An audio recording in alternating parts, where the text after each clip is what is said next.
حضرت عمر گئے گورنر صاحب کے مقرر کرنے کے بعد حضرت عمر کا طریقہ تھا، گورنروں کا پتہ کرتے تھے۔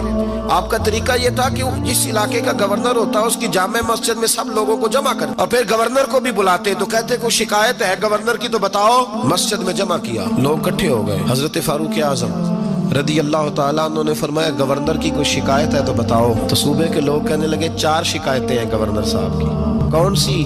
کہ پہلی شکایت یہ ہے کہ جب یہ نئے نئے آئے تھے تو فجر کے بعد مسجد میں بیٹھ جاتے تھے، جس کا دل کرتا تھا مل لے۔ اب یہ فجر پڑھ کے گھر چلے جاتے ہیں اور اشراق چاشت کے وقت 8-9 بجے آتے ہیں۔ دوسری شکایت یہ ہے کہ یہ پہلے رات کو بھی ملتے تھے، اب صرف دن کو ملتے ہیں، رات کو نہیں ملتے۔ اور تیسری شکایت یہ ہے کہ ہفتے میں 1 دن ملتے ہی نہیں۔ چوتھی شکایت یہ ہے کہ کبھی کبھی روتے ہیں تو بے ہوش ہی ہو جاتے ہیں۔ حضرت عمر نے گورنر کی طرف دیکھا، فرمایا بتائیں جناب۔ حضرت سعید بن عامر رضی اللہ تعالیٰ عنہ کہنے لگے حضور اگر آپ نہ ہوتے کوئی اور پوچھتا تو میں کبھی نہ بتاتا۔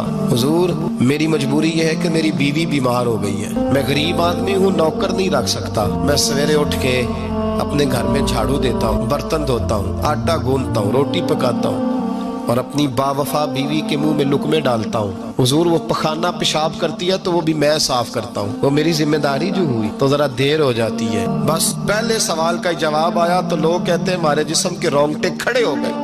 حضور نے فرمایا فاطمہ میں رات آپ کے گھر میں قیام کروں گا۔ سیدہ نے کہا یا رسول اللہ بسم اللہ، یہ تو کمال ہو گئی۔ حضور نے رات وہاں قیام کیا، امام حسن نے دودھ مانگا۔ اچھا حدیث کے راوی مولا علی شیر خدا ہیں، کہتے ہیں میں چپ کر کے سو رہا تھا، میں نے سائیڈ پہ چادر اوڑھی اور میں آرام کر رہا تھا۔ امام حسن نے دودھ مانگا، سیدہ فاطمہ اٹھنے لگی تو فرمایا نہیں فاطمہ آج میرے ساتھ سوئے ہیں، دودھ بھی میں ہی پلاؤں گا۔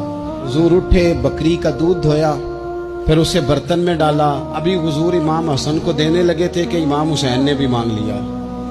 تو حضور نے فرمایا نہیں بھائی پہلے حسن کو ملے گا۔ تو حضرت فاطمہ رضی اللہ تعالیٰ عنہ عرض کرنے لگی یا رسول اللہ لگتا ہے حسن سے زیادہ پیار ہے۔ فرمایا نہیں فاطمہ پیارے دونوں ہی بڑے ہیں پر مانگا پہلے حسن نے ہے نا، مانگا پہلے حسن نے۔ پھر حضور فرمانے لگے، حضرت علی فرماتے کہتے ہیں حضور فرمانے لگے فاطمہ تو بھی، میں بھی، حسن بھی، حسین بھی، اور یہ جو سو رہا ہے، کہتے میں تو چادر اوڑھی ہوئی تھی نا۔ فرمایا فاطمہ میں بھی، تو بھی، حسنین بھی، اور یہ جو سو رہے ہیں فرمایا سارے مل کے جنت میں داخل ہوں گے۔ حضور نے فرمایا جب سونے لگو تو مسلم شریف میں فرمایا تم نے یہ دعا پڑھنی اللہم باسمک اموت و احیا، تم نے کہنا اے اللہ میں تیرے نام پر مرتا ہوں اور تیرے نام پر جیتا ہوں۔ نبی پاک صلی اللہ علیہ وسلم نے ایک حدیث میں فرمایا کہ یہ جو نیند ہے نا یہ موت کی چھوٹی بہن ہے۔ جس طرح انسان سو جائے تو کوئی خبر نہیں ہوتی کیا ہو رہا ہے، اوہو میں نے تو 11 بجے اٹھنا تھا، یہ تو 3 بج گئے۔